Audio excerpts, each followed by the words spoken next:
ஈபோனி copper capped stick. கருங்காலி கட்டை அது காப்பர் கேப் பண்ணியிருப்பாங்க. இந்த காப்பர் நல்லா திக்காக இருக்கும். முன்னாடி இருக்கிற மாதிரி மெலிசாக இருக்காது, நல்லா திக்காக இருக்கும். அது கலராக அது கொஞ்சம் ஸ்ட்ராங்காக இருக்கும்.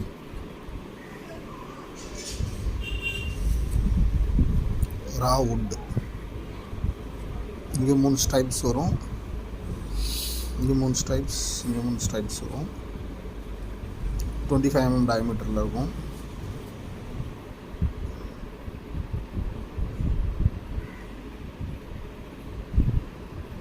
Six inch, 9 inch, 12 inch stock உங்களுக்கு எப்பவுமே அவைலபிளாக இருக்கும். அதுக்கு மேலே பெருசு வேணும்னா நீங்கள் ஆர்டர் கொடுத்து தான் வாங்கணும்.